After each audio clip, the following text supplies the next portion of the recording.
ऐसे स्थिति में बाबा साहब आम्बेडकर विद्यार्थियों को कहते हैं संगठित होना चाहिए।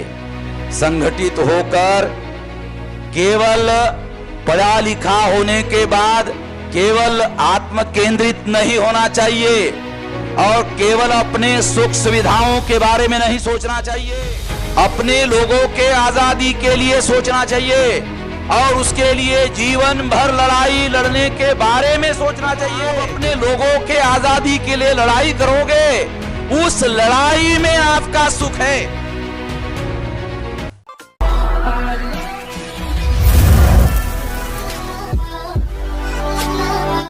ऐसे स्थिति में बाबा साहब आम्बेडकर विद्यार्थियों को कहते हैं संगठित होना चाहिए।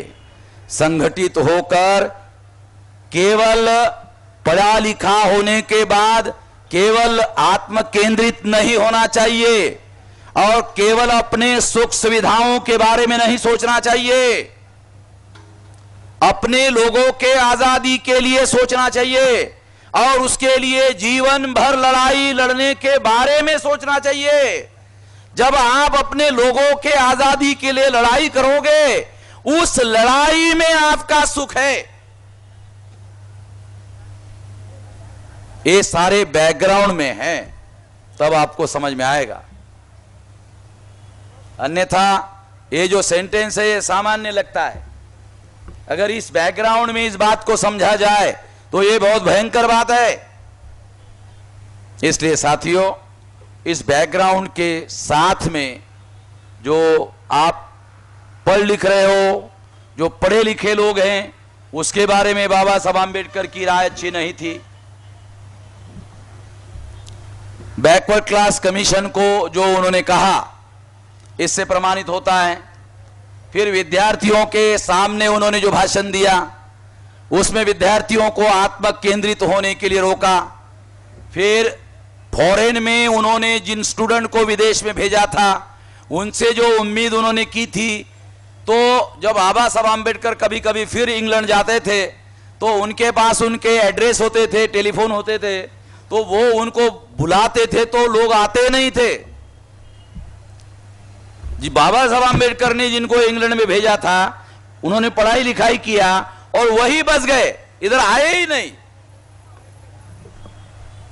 जो वहां बस गए, उन्होंने अपने समाज की तरफ कुछ नहीं देखा। और जो भारत में आए तो फॉरेन का एजुकेशन था, इसलिए बड़े बड़े पोस्ट उनको मिल गई, बड़ी बड़ी नौकरियां मिल गई। उन्होंने भी ध्यान नहीं दिया।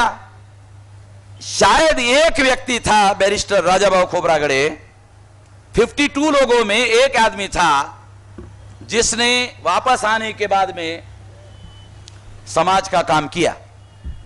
बाकी पढ़े लिखे लोगों के लिए, पढ़े लिखे लोग पैदा हो, इसके लिए बाबा साहब आम्बेडकर ने जो कोशिश किया, उससे जो पढ़े लिखे लोग पैदा हुए, उसमें ज्यादातर 90% लोग आज के तारीख में अपने समाज के तरफ देखने के लिए राजी नहीं है।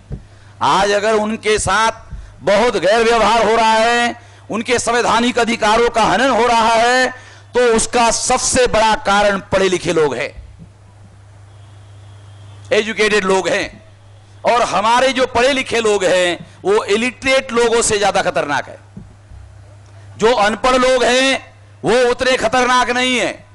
जो हमारे पढ़े लिखे लोग हैं वो पढ़े लिखे कम हैं और सेमी इलिटरेट ज्यादा है। सेमी इलिटरेट का मतलब होता है आधे पढ़े लिखे।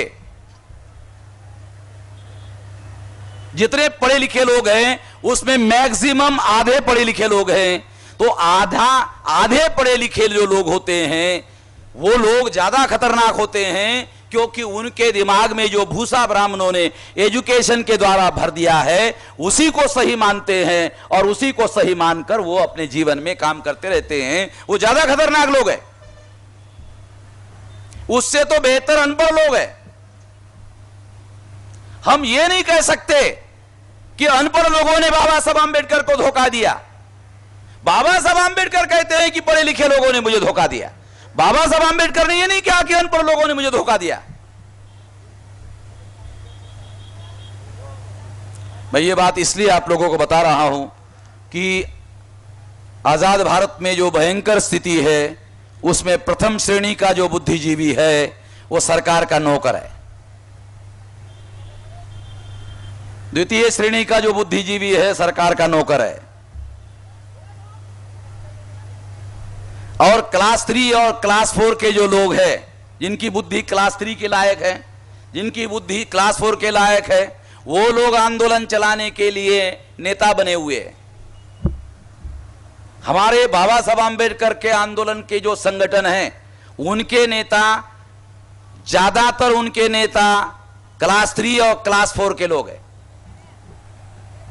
अब आप बताओ, बाबा साहब जैसा पंडित, महापंडित आदमी जिन्होंने आंदोलन चलाया, उसके आंदोलन का नेतृत्व वर्तमान में क्लास 3 और क्लास 4 के लोगों के नियंत्रण में होगा, तो उसका सत्यानाश करने के लिए ब्राह्मणों की जरूरत है?